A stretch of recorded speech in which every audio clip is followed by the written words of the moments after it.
से विवेक Pandey, welcome to अड्डा 24/7 YouTube channel. Guys, ये क्लास है कंप्यूटर नॉलेज की। अगर सन 2023 में आपका लक्ष्य है कि बैंकिंग एग्जाम को क्रैक करना है, अगर आपने अभी तक लक्ष्य नहीं बनाया है तो बना लें, और जिसने बना लिया है वो तैयारी शुरुआत कर दिए होंगे। तो दोस्तों, अगर आपने तैयारी शुरुआत करी होगी तो मेरा यहाँ पे कहना कंसर्न ये है कि अगर आपने बैंकिंग का लक्ष्य रखा है तो आपका लक्ष्य होना चाहिए फाइनल बैंकिंग, यानी प्री प्लस मेंस की लक्ष्य होनी चाहिए। अब इसी प्री और मेंस के लिए हम यहाँ पे सेशन लेके आते हैं रोजाना 5 बजे मेंस के लिए। और यहाँ पे आपको मालूम है कि मेंस में हमारा जीए के साथ एक सब्जेक्ट होता है कंप्यूटर नॉलेज, जो हमें इंपॉर्टेंट देता है मेंस को एग्जाम को क्रैक करने में, और इसे हम लोग स्कोरिंग सब्जेक्ट भी कहते हैं। यानी कि अगर कहे वो डिफरेंस जो क्रिएट होता है सिलेक्टेड और नॉट सिलेक्टेड में, वहां पे ये दो सब्जेक्ट है वो बहुत बड़ा रोल प्ले करता है। इसी को ध्यान में रखते ये रोजाना शो में लेके आता हूं सुबह 5 बजे। ये आपकी जिम्मेदारी है कि आप या तो इसे लाइव देखें या तो रिकॉर्डेड देखें। ये रोजाना शो यहां पे आपको मिलेगा जरूर। चलिए, तो ये तो हो गई इस क्लास का इंट्रोडक्शन। दूसरी बात, सर आज के सेशन में करवाने वाले क्या है बच्चों, मैं बता दूं आज के सेशन में मैं कुछ मॉडल क्वेश्चंस डिस्कस करूंगा जो अपकमिंग एग्जाम के लिए वहां पे बन सकते हैं। यानी कि एग्जाम में कैसे क्वेश्चंस आते हैं वो आज के सेशन में हम डिस्कस करेंगे, और उससे रिलेटेड और भी एक्स्ट्रा इंफॉर्मेशन है जो मैं आपके साथ शेयर करूंगा। तो अंत तक रहिएगा जरूर। मैं यहां पे आपको बेसिक इंफॉर्मेशन यानी एक मॉडल टाइप का क्वेश्चन है जो मैं आपको प्रोवाइड करूंगा, जो बैंकिंग एग्जाम में आपको आने वाले हैं। तो चलिए स्टार्ट करते हैं सेशन को। क्वेश्चन का स्टैंडर्ड देखते हैं कैसे क्वेश्चन हमारे एग्जाम में बनते हैं। दोस्तों, ये क्वेश्चन है, सबसे पहला क्वेश्चन जो लिया गया है आप देख सकते हैं हिरार्की से, यानी कि मेमोरी मेजरमेंट यूनिट से लिया गया। इन सारे टर्म से आप कहीं ना कहीं अवगत होंगे, अगर नहीं अवगत है समझा देता हूं। दोस्तों, कंप्यूटर में जैसे आपको मालूम है कि कंप्यूटर क्या है, तो इलेक्ट्रॉनिक डिवाइस है। बेसिकली वो 1 0 को ही समझता है, और 1 0 यानी कि बिट होता है, और बिट स्टोरेज का सबसे बेसिक यूनिट है। और ऐसे करके उसकी हिरार्की बनी होती है। बिट है, बाइट है, फिर किलो बाइट है, मेगा बाइट है, ऐसी पूरी हिरार्की यहाँ पे होती है। तो सवाल ये पूछा गया, अगर उस हिरार्की की आपको जानकारी है तो आपसे पूछा यह जाता है कि सर इन सारे जो भी यूनिट यहां पे दिया गया है इसको अरेंज करें आइदर असेंडिंग ऑर्डर या डिसेंडिंग ऑर्डर। ऐसे सवाल बनते हैं। या दूसरा, कभी ऐसा पूछा जाता है कि इनमें से कौन सा है जो लार्जेस्ट है और कौन सा स्मॉलेस्ट यूनिट है। तो आप देख सकते हैं इस क्वेश्चन में आपसे पूछा गया which one of the following is the correct hierarchy, यानी कि सही क्रम में कौन सा है। हो सकता है कि पहला यह है, कोई भी हो सकता है। लेकिन अगर ये पूरे क्रम की मुझे जानकारी है, यानी पूरा सीक्वेंस मुझे मालूम है, तो आसानी से सवालों का जवाब हम दे सकते हैं। अकॉर्डिंग टू दिस क्वेश्चन इसका आंसर क्या है? Option number B is the right answer. क्या हमें कुछ आंसर रटना पड़ेगा? नहीं। हमें इसके लिए इस तरह से सवाल को सॉल्व करने के लिए हमें करना क्या पड़ेगा? तो पूरी मेमोरी यूनिट की हिरार्की है वो याद रखनी पड़ेगी। कैसे याद रखेंगे देखते हैं। मैं आपको यहां पे पूरा बता दूं कि हिरार्की को आप कैसे याद रख सकते हैं। बच्चों, स्टोरेज की जो सबसे छोटी यूनिट है वो बिट है, और बिट की वैल्यू या तो 0 या तो 1 होती है। उसके बाद हमारा होता है निबल होता है, और एक निबल की वैल्यू है वो हमारा 4 बिट होती है। ठीक है। उसी तरह उसके बाद आता है बाइट, और एक बाइट की वैल्यू है वो हमारा होता है 8 बिट। यहां तक सही है। उसके बाद हमारा यूनिट आता है केबी, किलो बाइट, और उसकी वैल्यू होती है 1024 बाइट। ठीक है। उसके बाद की यूनिट है एमबी, यानी कि 1 मेगाबाइट, और 1 एमबी बराबर होता है 1024 केबी। उसी तरह केबी के बाद एमबी, और एमबी के बाद होता है जीबी, यानी कि गीगाबाइट, और 1 गीगाबाइट बराबर होता है 1024 एमबी। यहां तक सही है। उसके बाद होता है टीबी, यानी कि टेराबाइट, उसके बाद वैल्यू होता है 1024 गीगाबाइट। यहां तक हो गया। गीगाबाइट के बाद क्या होता है दोस्तों? टेराबाइट के बाद क्या होता है? पीबी, यानी कि पेटाबाइट, और 1 पेटाबाइट की वैल्यू होती है 1024 जीबी, यानी कि गीगाबाइट। पेटाबाइट के बाद होता है हमारा ईबी, यानी कि एक्साबाइट, और ये होता है 1024 पीबी, यानी कि पेटाबाइट। फिर हमारा होता है जेडबी, यानी कि जेटाबाइट, और 1 जेटाबाइट की वैल्यू होती है 1024 ईबी। ठीक है। उसके बाद हमारा होता है वाईबी, योटाबाइट, और उसकी वैल्यू होती है 1024 जेडबी। उसके बाद वैल्यू हमारा होता है ब्रोंटो, यानी कि एक ब्रोंटो की वैल्यू होती है 1024 वाईबी। और उसके बाद हमारा होता है जीओप, जीईओपी, जीओप, और ये होगा 1024 ब्रोंटो। ठीक है। तो ये पूरी हो गई मेमोरी यूनिट हायरार्की। सबसे छोटा बिट, निबल, बाइट और इसके जितने भी KB, MB, GB, TB, PB, EB, ZB. अब इससे रिलेटेड कुछ भी क्वेश्चन बन सकता है। जो भी क्वेश्चन मैं आपको दिया हूं यहां से सिंपल सा है, अरेंज करना या तो असेंडिंग ऑर्डर या तो डिसेंडिंग ऑर्डर, बढ़ते हुए क्रम में या घटते हुए क्रम, या कभी इनमें से कौन सा बड़ा है, इनमें से कौन सा छोटा है। ऐसे सवाल हैं, ये आपसे बनेंगे। साथ ही साथ कन्वर्जन के भी बनते हैं, वो हम अगला पार्ट में डिस्कस करेंगे। लेकिन एक टाइप का क्वेश्चन मेरा ऐसा बनता है कि ये आपको अरेंज करने के लिए देता है। तो अगर आपको ये पूरा हायरार्की मालूम है, आप इसे राइट डाउन कर लें, अपने नोटबुक में लिख लें। मैं आपको बता दूं, जो भी यहां कंटेंट में प्रोवाइड करता हूं, आप उसका एक नोटबुक बनाते चलें, आपको इससे फायदा होगा एग्जाम के समय में। ठीक है, अभी इसको आप नियरेस्ट में देख रहे हैं कि चलो अभी तो एग्जाम है नहीं, अभी मेरा हम प्री भी नहीं दिए, लेकिन ऐसा नहीं। आप अपने दिमाग में अगर ये बना के रखे हो कि मुझे बैंकिंग की तैयारी करनी है, तो आप अभी से हर चीजों को लेकर आगे बढ़ोगे, अगर ये मेंटालिटी आपकी डेवलप है कि मुझे फाइनल सिलेक्शन की बात करनी है। ठीक है, चलिए तो दोस्तों ये हायरार्की आप राइट डाउन कर लेना, अपने कॉपी में लिख लेना। आपको इससे क्वेश्चन कुछ भी आएगा, आप इसे यहां पे आउटपुट कर सकते हैं। इससे और भी क्या क्या क्वेश्चन बनेगा आने वाले सेशंस पे हम देखेंगे, लेकिन फिलहाल आप देख सकते हैं ऐसे भी इस तरह के क्वेश्चन है जो एग्जाम में बनेंगे। तो इसका आंसर क्या हो गया? चलिए, तो इस क्वेश्चन का आंसर है दोस्तों हमारा ऑप्शन नंबर बी। अरे यार, यानी कि वाई बी जेड बी से बड़ा है, जेड बी, ये एक्स बी नाम का कुछ है नहीं जिसको हम एक सेकंड थोड़ा सा तो K B, M B, G B, T B, X B नाम का कोई यूनिट होता नहीं, हटा देते हैं। यहां भी एक्स बी लिखा हुआ, हटा देते हैं। ठीक है, K B, M B, G B, T B, यहां भी एक्स बी लिखा है, हटा देते हैं। K B, M B, G B, यहां भी है। तो ठीक है, अगर ये एक्स बी को हम यहां कंसीडर नहीं करते हैं, तो K B, M B, G B, T B, P B, Z B और वाई बी, यानी option number 2 is the right answer. ठीक है, एक्स बी नाम का कोई यूनिट है नहीं, बस भ्रमित करने के लिए यहां पे दिया गया था। ठीक है, चलिए तो इसे हटा देते, इसे नहीं रखे तो ज्यादा अच्छा है। अगला सवाल पे आते हैं। With reference to machine language which of the following statement is not correct. दोस्तों, अगर हम मशीन लैंग्वेज की बात करते हैं तो इनमें से कौन सा पार्ट है जो हमारा सही है? तो इस मतलब अब देख सकते हो क्वेश्चन का क्या पूछा जा रहा है। पहले था कि भाई व्हाट वाला सवाल ज्यादा पूछा, लेकिन वाई और हाउ वाला भी क्वेश्चन बनने लगा है। लेकिन कहने का मतलब है कि इस तरह के क्वेश्चन भी आपको बनते हैं, यानी कि आप सिर्फ मशीन लैंग्वेज क्या है अगर ये जानने हैं तो कहीं ना कहीं आप कम, आपके पास इंफॉर्मेशन है। मशीन लैंग्वेज के बारे में पूरा इंफॉर्मेशन है, क्योंकि आपको पूरा उसकी जो डेफिनेशन होती है, पूरा डिटेल होता है, ऐसे आपको स्टेप वाइज करके देता है कि ऑप्शन नंबर 1 उसके बारे में सही है, ऑप्शन नंबर 2 सही है, ऑप्शन नंबर 3 सही है, चारों सही है, कौन सा सही है, ऐसे करके आजकल क्वेश्चन बन रहे हैं। तो आपको इस तरह की थोड़ी प्रैक्टिस होनी चाहिए। यानी किसी की चीज के बारे में अगर पढ़ रहे हैं, जैसे कि अभी मैंने बताया कि मेमोरी यूनिट के बारे में पढ़े, या इससे पहले जो वीडियो मैंने बनाया था ओएसआई लेयर के बारे में बनाया था, तो ओएसआई से लेयर से अगर क्वेश्चन बनेंगे तो आपसे ऐसे बन सकते हैं कि ओएसआई का इनमें से कौन सा लेयर होता है या नहीं। तो 1 number physical layer, 2 number data link layer, 3 number network, all of the above या आइदर करके ऐसे करके क्वेश्चन बनेंगे। तो मतलब आप एक माइंड डेवलप कर लो कि ऐसे स्टेटमेंट जो भी एक टर्म है, टर्म से ऐसे आपको देख सकते हो कि आपको मल्टीपल स्टेटमेंट वाइज क्वेश्चन बन रहे हैं एग्जाम में। चलिए, तो इस क्वेश्चन का आंसर हम तभी दे पाएंगे जब हमको पहले मशीन लैंग्वेज के बारे में जानकारी होगा। आते हैं मशीन लैंग्वेज पे। तो बच्चों, अगर क्वेश्चन आपने पढ़ लिया होगा, बहुत सारे बच्चे उसका आंसर भी देना स्टार्ट कर दिए होंगे कमेंट में, लेकिन हम जो यहां पे जुड़े हैं वो सिर्फ क्वेश्चन और आंसर करने के लिए नहीं जुड़े हैं, हम उसके बारे में सब कुछ जानने के लिए जुड़े हुए हैं। ठीक है, तो दोस्तों बात अगर हम करते हैं मशीन लैंग्वेज की, तो मशीन लैंग्वेज किसे कहा जाता है अगर समझते हैं। मशीन लैंग्वेज के बारे में तो सबसे बड़ा बात है कि वो लैंग्वेज जिसको कंप्यूटर आसानी से समझ सकता है, दैट मीन मशीन आसानी से समझ सकता है। यानी कह सकते हैं कि वो लैंग्वेज जो हार्डवेयर फ्रेंडली होता है, हार्डवेयर फ्रेंडली होता है।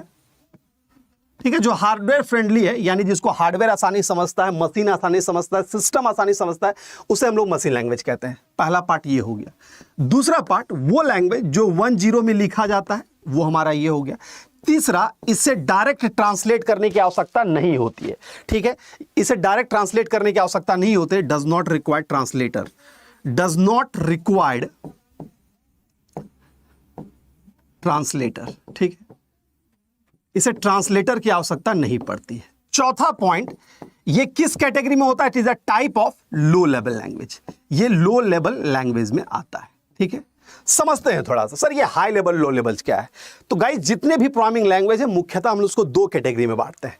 एक हम लोग बांटते हैं हाई लेवल लैंग्वेज और दूसरा हम लोग बांटते हैं लो level language. High level language वो लैंग्वेज जिसको हम आसानी से समझते हैं, being a user, being a developer हम आसानी समझ सकते हैं, वो हाई लेवल हो गया। जैसे कि जावा हाई लेवल है, C++ हाई लेवल है, सी हाई लेवल है, ये सब हाई लेवल है। लेकिन वो लैंग्वेज जिसको मशीन आसानी समझ सके, जो हार्डवेयर फ्रेंडली होता है, उसे हम लोग लो लेवल कहते हैं। जैसे कि एक मशीन लैंग्वेज ये वाला हो गया, साथ ही साथ हमारा एक असेंबली लैंग्वेज भी होता है, वो भी हमारा कहा जाता है क्या? तो वो भी हमारा असेंबली लैंग्वेज भी हमारा लो लेवल लैंग्वेज कहा जाता है। ठीक है, I hope you getting the point, आप चीज़ों को समझ पा रहे होंगे। तो ये हो गया हमारा मशीन लैंग्वेज के बारे में एक इंफॉर्मेशन जो आपको जानना चाहिए, और इससे रिलेटेड क्वेश्चन अगर बनता है तो आप इसका जवाब दे पाएंगे। तो आई होप ये चीज़ें समझ में आ गई होगी। आप इसको राइट डाउन कर लीजिएगा, एग्जाम पॉइंट ऑफ व्यू से ये इंपॉर्टेंट है। ठीक है, चलिए अब आते हैं अगले पॉइंट पे, दूसरे सवाल का आंसर ढूंढते हैं कि इस क्वेश्चन का आंसर अब क्या होगा। ठीक है, तो इस क्वेश्चन का answer it consist of only binary digit 0 and 1, बिल्कुल सही, 0 1 ही होता है। It can not be directly understood by the computer and need to translate a program, जी नहीं, इसे ट्रांसलेट करने की आवश्यकता नहीं पड़ती है। It is also called a machine code, बिल्कुल इसे मशीन कोड भी कहते हैं। It comes under the category of low level language, या ये लो लेवल कैटेगरी के अंदर आता है, नन ऑफ द अबव। ठीक है, तो ये तो चलो नहीं है।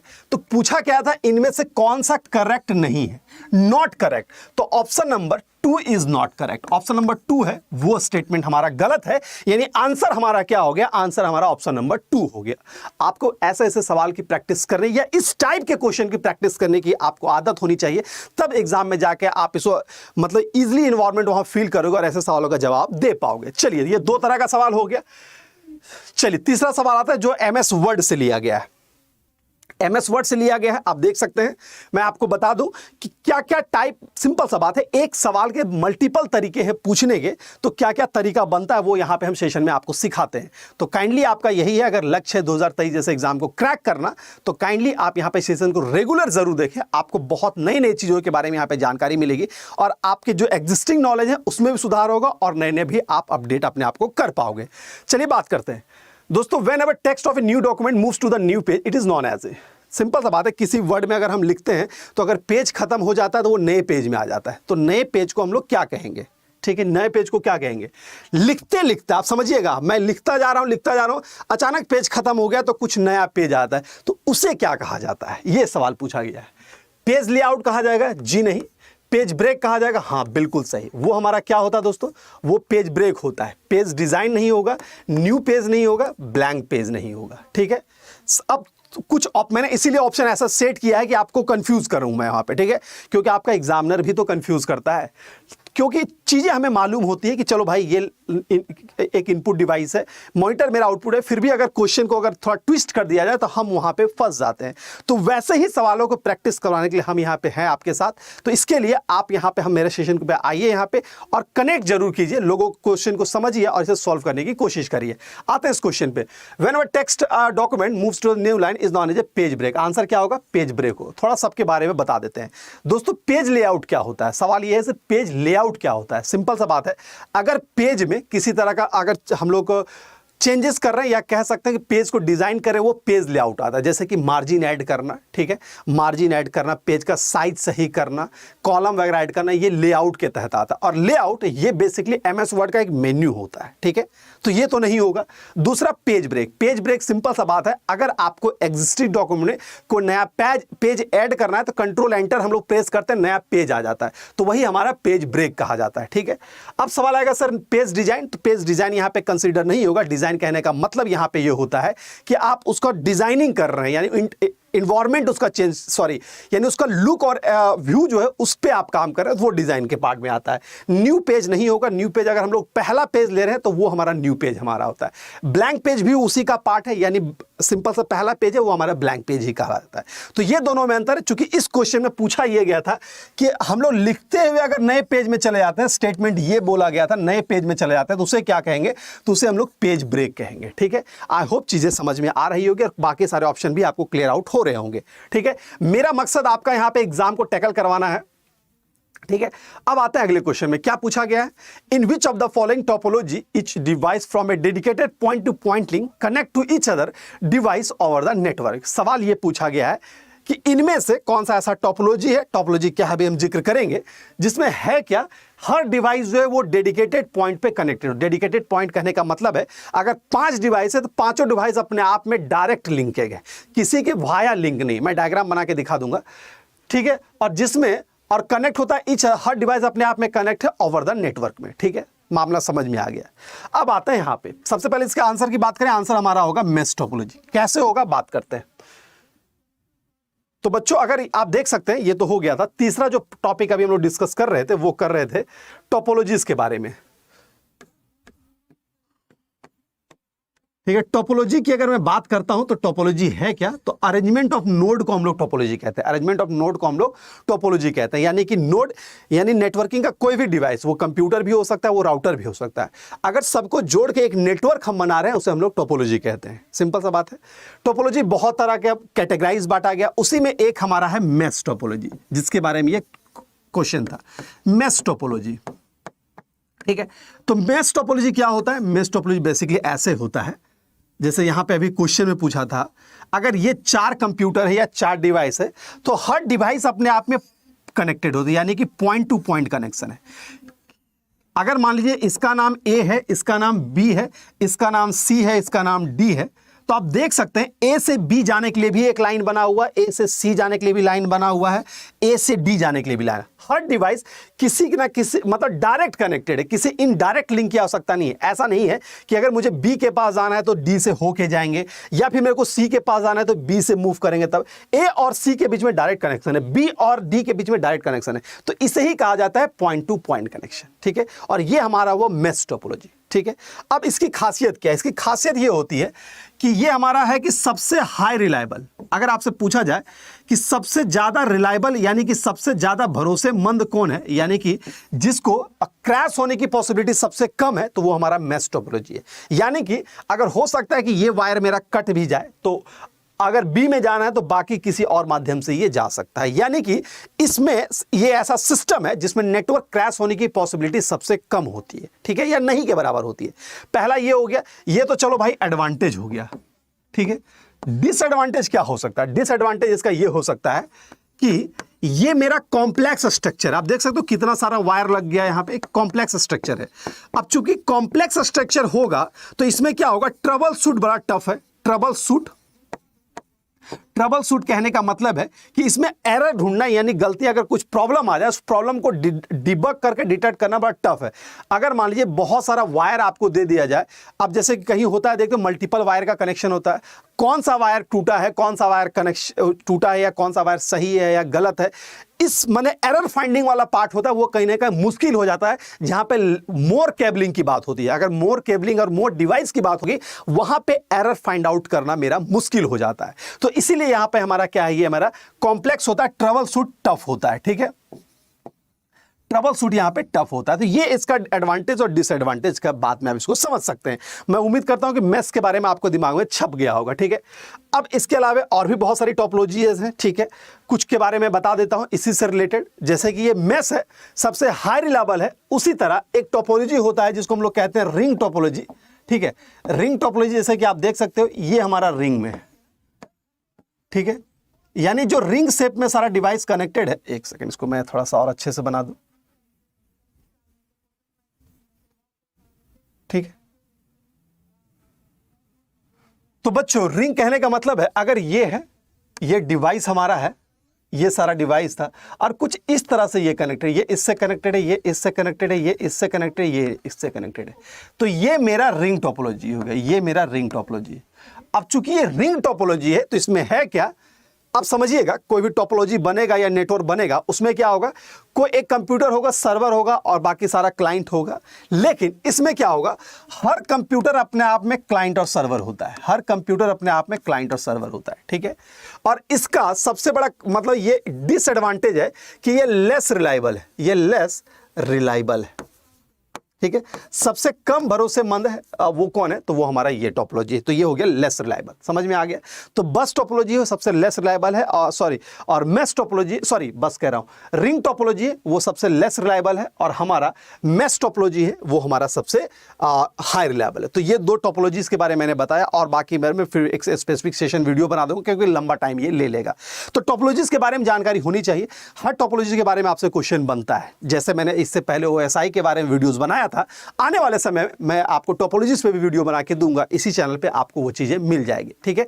आपको परेशान होने की आवश्यकता नहीं है, बस आपका यही एक कहना है कि आप काइंडली प्रोसेस में आ जाइए, आप अपनी प्रिपरेशन स्टार्ट कर दीजिएगा तो चीजें जो भी आपको आती जाएगी, आपकी जो भी प्रॉब्लम परेशानियां आती रहेगी या कुछ भी कंसर्न आता रहेगा, वो हम लोग वहां डे बाय डे आपको सॉल्व करके देते रहेंगे। लेकिन सबसे पहला काम है आपको शुरुआत करना। शुरुआत तो खुद ही करना होगा ना बच्चा, फिर आप शुरुआत करते हैं तो ये सारी चीजें हम लोग डे बाय डे आपको इंप्रूव करके दे देंगे।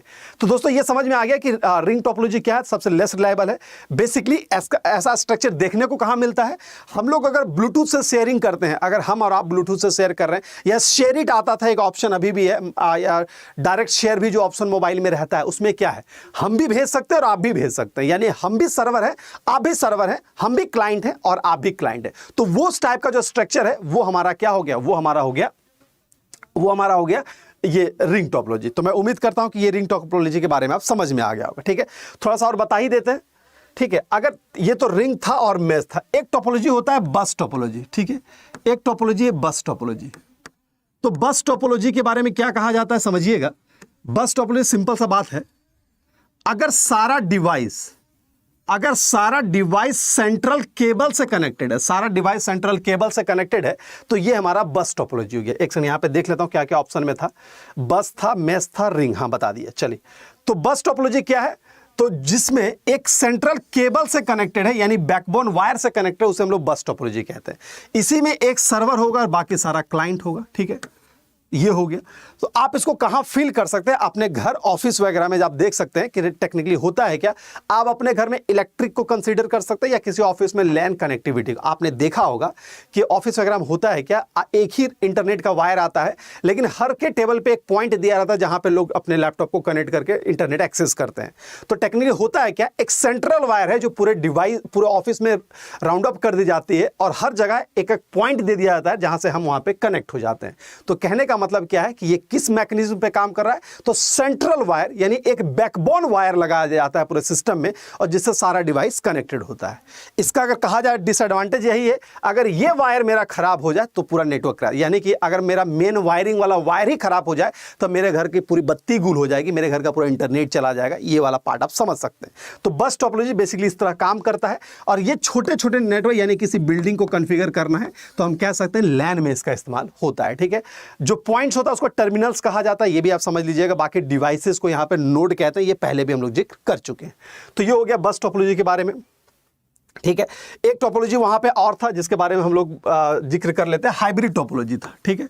हाइब्रिड टोपोलॉजी, तो हाइब्रिड टोपोलॉजी क्या होता है, अगर दो अलग अलग टोपोलॉजी को ऐड करें, कहने का मतलब है अगर हम लोग बस को प्लस स्टार को ऐड कर दें, बस और स्टार टोपोलॉजी को ऐड कर दें, तो जो टोपोलॉजी बनेगा उसे हम लोग हाइब्रिड टोपोलॉजी कहेंगे। यानी हाइब्रिड टोपोलॉजी होता क्या है कि दो अलग अलग टोपोलॉजी का कॉम्बिनेशन है, उसे हम लोग हाइब्रिड टोपोलॉजी कहते हैं। आई होप ये चीजें आपको समझ में आ गई होगी कि हाइब्रिड टोपोलॉजी होता क्या है, ठीक है। चलिए, तो ये सारे सवालों का आंसर मैंने आपको यहां पे दे दिया। तो मैं इस क्वेश्चन के अकॉर्डिंग राइट आंसर क्या था, तो इस क्वेश्चन के अकॉर्डिंग राइट आंसर हमारा था मेश टोपोलॉजी। थोड़ा सा टोपोलॉजी का कॉन्सेप्ट रखना होगा। चलिए, ये हमारा इसका आंसर हो गया मेश टोपोलॉजी। तो टोपोलॉजी की फीचर, एडवांटेज, डिसएडवांटेज आपके क्वेश्चन बनेंगे, थोड़ा इस पे भी आपको काम करना होगा, ठीक है। आगे बढ़ते हैं, अगला सवाल, default identity name of word file. अगर किसी वर्ड फाइल का डिफॉल्ट फाइल नेम या आइडेंटिटी है तो इनमें से कौन सा होगा। देखो, क्वेश्चन बड़ा ट्विस्ट मैंने किया है, ऑप्शन मैंने ऐसा ही यहां पे आपको दिया है कि आप यहां पे थोड़ा सा कंफ्यूज करोगे, ठीक है। मैंने क्या लिखा, आइडेंटिटी नेम, ठीक है। मैंने नाम की बात की, नेम ऑफ वर्ड फाइल, यानी कि डिफॉल्ट वर्ड फाइल का नाम क्या होता है, डिफॉल्ट वर्ड फाइल का नाम क्या होता है, सवाल ऐसा कुछ है, ठीक है। ऑप्शन मैंने पूरे क्लोज कर दिए क्योंकि सारा ऑप्शन एक टाइप का लग रहा है, क्योंकि ये सारे चीजें हैं जिसका वर्ड में इस्तेमाल होता है, ठीक है। लेकिन अब आपको जवाब देखो, मैं इसलिए बोल रहा हूं मॉडल पेपर में डिजाइन कर रहा हूं, क्यों? क्योंकि आपके ऑप्शन बहुत ही क्लोजेस्ट ऑप्शन देंगे एग्जाम में, ठीक है। चीजें जान लेना कि सिर्फ ये होता है उतना ही पर्याप्त नहीं है, आपको उस पर काम करना ही पड़ेगा, उस पर आपको प्रैक्टिस करनी पड़ेगी, तभी वैसे जाके हडल्स को आप क्लियर कर पाओगे, ठीक है। तो डिफॉल्ट फाइल नेम क्या होता है किसी वर्ड का? वो हमारा document1 होता है। जाके किसी वर्ड फाइल को ऑन करके देखिएगा, डिफॉल्ट फाइल नेम document1 दिखेगा। तो पूछा क्या गया था, इसी सवाल को पूछा गया था, अगर किसी फाइल नेम का डिफॉल्ट आइडेंटिटी कुछ बनाना है तो वो क्या होता है? तो वो मेरा document1 होता है, ठीक है।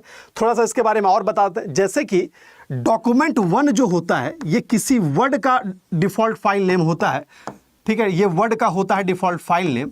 उसी तरह अगर मैं बात करूं book1 की, तो book1 होता है किसी भी एक्सेल का फाइल नेम, किसी भी एक्सेल का फाइल नेम book1 होता है। उसी तरह पावर पॉइंट, ठीक है, पावर पॉइंट, एक सेकंड इरेजर का, इसी तरह प्रेजेंटेशन1 क्या है? ये हमारा किसी भी पावर पॉइंट का डिफॉल्ट फाइल नेम है, पावर पॉइंट का default file name. I hope चीजें समझ में आ रही होगी, ठीक है। तो ये तो हो गया मेरा सारा ना। दूसरा पॉइंट अगर बात ये करते हैं कि ये है क्या और बाकी सारे ऑप्शन के बारे में, तो 1 DOC कुछ नहीं होता, ये गलत है, ठीक है, ऐसा कुछ है नहीं। DOCX क्या होता है? तो किसी भी वर्ड का एक्सटेंशन होता है, किसी भी वर्ड का एक्सटेंशन। अब एक्सटेंशन क्या आता है ये समझिएगा। अगर क्वेश्चन पूछा रहता कि किसी वर्ड का फाइल टाइप कौन बताता है, फाइल टाइप या किसी भी चीज का फाइल टाइप कौन बताता है, तो उसका एक्सटेंशन ही जो उसका टाइप बताता है। जैसे कि .jpeg से आपको समझ में आ जाता है कि ये इमेज फाइल है, .mp3 से समझ में आ जाता है कि ऑडियो फाइल है, .avi से समझ में आता है कि वीडियो फाइल, ऑडियो फाइल है, तो वीडियो फाइल है।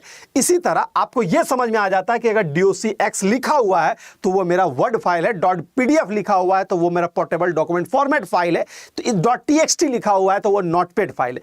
यानी कि किसी भी फाइल का जो एक्सटेंशन होता है वो किसी फाइल के टाइप को आइडेंटिफाई करता है, ठीक है। तो इस क्वेश्चन का राइट आंसर यहां पे क्या DOC एक्सटेंशन है, ठीक है। डॉक न्यू कुछ होता नहीं है ये, ठीक है, यहां पे कोई यूज नहीं है। अगला है विनवर्ड। विनवर्ड का इसमें इस्तेमाल होता है, याद रखिएगा, किसी भी वर्ड फाइल को रन करने के लिए, यानी कि किसी फाइल का एग्जीक्यूटेबल फाइल नेम जो होता है, एग्जीक्यूटेबल फाइल नेम जो होता है, ठीक है, एग्जीक्यूटेबल फाइल नेम होता है, वो वर्ड का क्या है? तो विनवर्ड है। वर्ड का क्या है? विनवर्ड है। इसी तरह एक्सेल और पावर पॉइंट का भी कुछ कुछ और होता है फाइल नेम जो हम देखेंगे। और तो बच्चों समझिएगा, एग्जीक्यूटेबल फाइल नेम इसका क्या है? विनवर्ड है या winword.exe है, या winword.exe है, ठीक है, winword.exe है, ठीक है। एक्सटेंशन भी आप समझ लेना कि DOC भी होता है और DOCX भी होता है। DOC और DOCX दोनों होता है। दोनों में फर्क कितना है कि अगर वर्जन 2007 के बाद का है, अगर वर्जन 2007 से लेटेस्ट 19 तक का है तो DOCX होगा, और 2007 से पहले का वर्जन है तो उसका DOC होगा। तो ये दोनों में अंतर है, ठीक है। चलिए, तो मैं उम्मीद करता हूं कि आपको ये चीजें समझ में आ रही होगी, यानी क्वेश्चन किस टाइप के बन सकते हैं एग्जाम में, ये आपके दिमाग में। मेरी कोशिश इतनी है कि मैं आपको एक आइडिया, एक इन्वायरमेंट बता दूं कि आपको इस लेवल का काम करना होगा, तब जाके आप एग्जाम तक पहुंचते हो यहाँ पे, ठीक है। क्योंकि आप थोड़ा सा स्टैंडर्ड चेंज हो रहा है एग्जामिनेशन का, तो आपको उस टाइप की प्रैक्टिस होनी चाहिए, और वही प्रैक्टिस हम यहां पे आपको करवा रहे हैं। ये पार्ट हो गया। अगला क्वेश्चन है, इन कंप्यूटर फॉर्क इज। कंप्यूटर में फॉर्क क्या होता है, ठीक है, ये थोड़ा सा एडवांस चलते हैं। It dispatches of task, is creation of new job, creation of new process, increasing the priority of task. तो कंप्यूटर में फॉर्क क्या होता है? तो क्रिएशन ऑफ टास्क या जॉब कह सकते हैं। क्रिएशन ऑफ टास्क या जॉब कहीं पे लिखा हुआ है, क्रिएशन ऑफ न्यू प्रोसेस, ठीक है।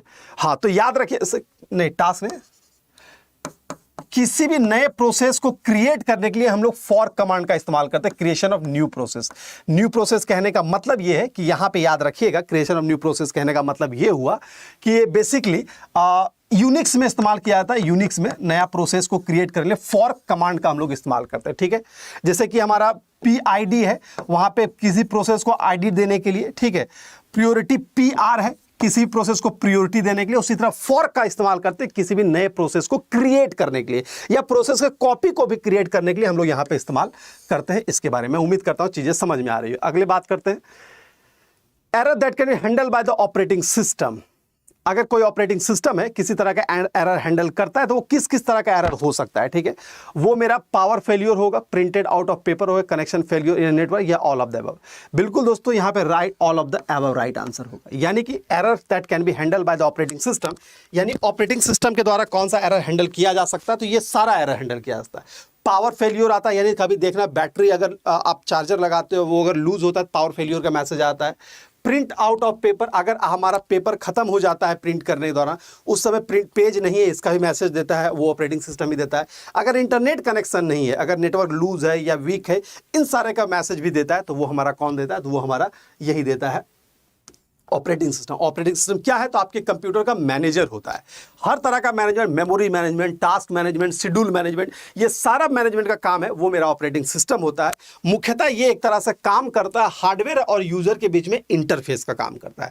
आपके मोबाइल में अगर एंड्रॉइड लगा हुआ है तो इंटरफेस का काम कर रहा है व्हाट्सएप और सीपीयू रैम के बीच में, और साथ ही साथ वो व्हाट्सएप का सारी मैनेजमेंट का काम भी हैंडल कर रहा है। जैसे व्हाट्सएप को कितना इंटरनल स्पेस चाहिए, उसको चलाने के लिए कितना इंटरनेट कनेक्शन चाहिए, वो फाइल डाउनलोड करने के लिए कितना स्पीड चाहिए, वीडियो कॉल करने के लिए कितनी स्पीड चाहिए, ये सारा मैनेजमेंट जो है वो बेसिकली वहां पे कर कौन रहा है, तो हमारा ऑपरेटिंग सिस्टम ही कर रहा है। तो दैट मींस इस तरह का अगर मुझे मैसेजेस मिलता है तो वो हैंडल कौन कर रहा है, तो वो मेरा ऑपरेटिंग सिस्टम ही हैंडल करता है, ठीक है। आई होप चीजें समझ में आ रही होगी। आगे की बात करते हैं। चलिए, तो दोस्तों ये था आज का क्वेश्चन जो मैंने आपके साथ शेयर किया। जाते जाते मैं आपको बता दूं, अगर आप 2023 आपका लक्ष्य है कि बैंकिंग एग्जाम की तैयारी करते हैं, तो आप यहाँ पे, आपका यहाँ पे सॉल्यूशन है बैंक। तो बहुत सारे कोर्सेज हमारे पास अवेलेबल हैं जहां पे आप क्लासेस ले भी रहे हैं और लेने वाले भी हैं। तो दोस्तों ये कुछ बैचेस हैं जिसको मैं रिकमेंड करूंगा आपके लिए। पहला पार्ट, जैसे कि वो बच्चे जो सिर्फ आरबीआई को फोकस कर रहे हैं वो आरबीआई असिस्टेंट पे जाएं, और यहाँ पे प्रीलिम प्लस मेंस की बैचेस आप इनरोल कर सकते हैं। या फिर वो बच्चे जो फ्रेशर हैं, यानी कि जिनका ये लक्ष्य है कि सर मुझे आरबीआई तो देना ही है, साथ ही साथ और हमें एडिशनल बैचेस जो है, जैसे कि हमारा फाउंडेशन बैच हो गया, अचीवर बैच हो गया, या फिर किसी और स्पेसिफिक एग्जाम ओरिएंटेड बैच, उन सारे एग्जाम को मुझे टैकल करना है, यानी कि मुझे जीरो से शुरुआत करनी है। अब मुझे इन बिटवीन भी कुछ बैचेस आता है वो भी कवर करना है। तो आपका जवाब होगा बैंक महापैक। बैंक महापैक में अगर आप इनरोल लेते हैं तो आपको मिलता क्या है, हमारे पास जितने भी बैचेस स्टार्ट होते हैं, वो मेरा फाउंडेशन बैच स्टार्ट होता है, या फिर आरबीआई असिस्टेंट का बैच स्टार्ट होता है, या फिर आने वाले समय में आईबीपीएस का बैच स्टार्ट होता है। इन सारे बैचेस को आप वहां पे एक्सेस कर पाते हैं अगर आपके पास सिर्फ और सिर्फ एक ही यही वाला है, तो ठीक है। आपको मल्टीपल इनरोलमेंट करने की आवश्यकता नहीं होती है। तो मेरा एक सजेशन है उन बच्चों के लिए जो नई तैयारी स्टार्ट करें, 2023 में उनका लक्ष्य है कि बैंकिंग जैसे एग्जाम को क्रैक करना है, तो आप यहां से इनरोल कर सकते हैं। अगर आपको ये कोर्स के साथ फिजिकल मटेरियल यानी बुक भी चाहिए, तो आप ये वाला कोर्स यानी bank Mahapack with English book kit के साथ कर सकते हैं। तो चॉइसेस आपकी है कि आपका लक्ष्य क्या है, 2023 के सारे एग्जाम को क्रैक करना है या इंडिविजुअल्स को, ठीक है। तो ये था सजेशन यहाँ पे। मैं उम्मीद करता हूं कि जल्दी आप यहाँ पे तैयारी स्टार्ट कर दीजिएगा और 1 बाय 1 हर क्लासेस को यहाँ अटेंड कीजिएगा और हर दिन को सीरियस तरीके से वहां पे काम कीजिएगा। यानी कि हर दिन का जो काम आप निर्धारित करते हैं उसे कंप्लीट कीजिएगा। आपका काम क्या होगा, तो वहां पे आप काम होगा आपका जो क्लासेस है उसे प्रॉपर करना। यानी यहाँ पे जो भी हम लोग फाउंडेशन बैच चला रहे हैं और उसमें एक ही बैच की बात करता हूं, मान लीजिए फाउंडेशन बैच की बात करता हूं, तो आपका लक्ष्य ये होना चाहिए कि जो भी वहां है हम प्रॉपर उसकी नोटिंग करें, प्रॉपर उसके टेस्ट पे काम करें, यानी वो हर चीज करें जो हमें वहां पे सारे फैकल्टी मेंबर गाइड कर रहे हैं। तो ठीक है, इसी भरोसे के साथ कि आप यहाँ पे तैयारी शुरू करेंगे और 2023 में आप एक सिलेक्शन जरूर लेंगे। हम यहाँ पे अलविदा लेंगे, जाते थे बस इतना बता दूं कि इन कोर्स में इनरोल करने के लिए आप Y706 कोड का इंप्लीमेंट करके यहाँ पे डिस्काउंट पा सकते हैं, मैक्सिमम डिस्काउंट। तो इन सारे कोर्सेज में इनरोल करने के लिए आप Y706 जैसे कोड का इस्तेमाल करेंगे, जिससे आपको इस कोर्स का एक्सेस मिल जाएगा और एक अच्छा खासा आपको यहाँ पे छूट मिलता है। चलिए तो दोस्तों, तो अभी के लिए इतना ही रखते हैं। फिर मैं कल आऊंगा सुबह 5 बजे, फिर कुछ नए वीडियोस बनाऊंगा। वो क्वेश्चन भी हो सकता है या टॉपिक भी, लेकिन रोजाना आपको देखना जरूर है अड्डा 24/7 यूट्यूब चैनल पे। तो अभी के लिए इतना है, फिर मिलता है अगले क्लास में। तब तक के लिए good luck, goodbye and take care दोस्तों।